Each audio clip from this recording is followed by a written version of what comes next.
Yo, what's going everybody? True Evil here, and today I want to talk about the newest gacha game on the market, Tribe 9. More specifically, I want to talk about its review bomb that's happening on it on Steam right now. It is getting all the way down on the negatives, and why is it getting review bombed? Is it a valid reason to get review bombed? And what I think of this game, because I've played this game for almost 5 hours, so I'm going to give my personal take on this game at the end. So, why is it getting review bombed? Well, it's getting review bombed because the amount of free to play currency that this gacha game gives is abysmal.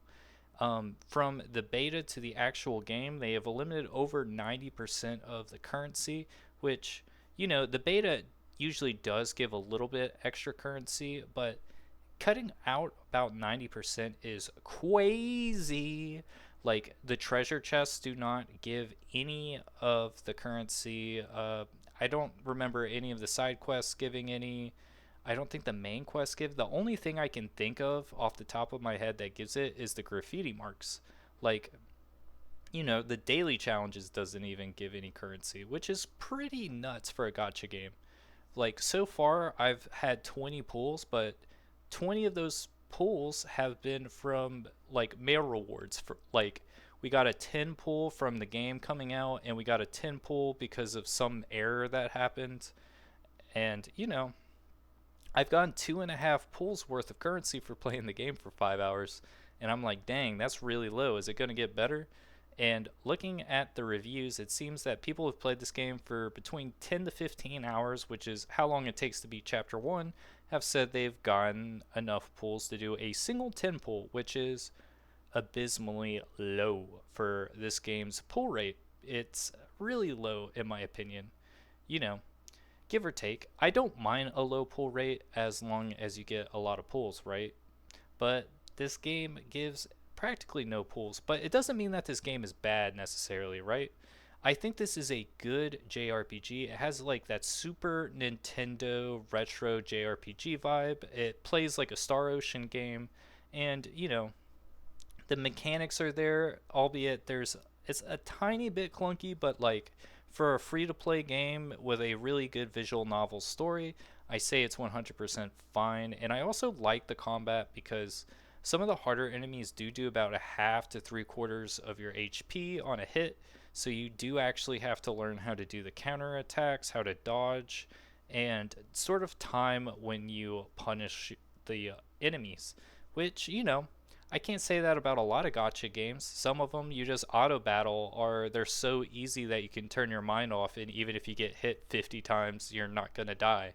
So it is appreciative that the combat is good, the exploration in this game is good, the story is good. Everything is good about this game except the gacha system, which is unfortunate because, making it a gacha game makes that a really big deal.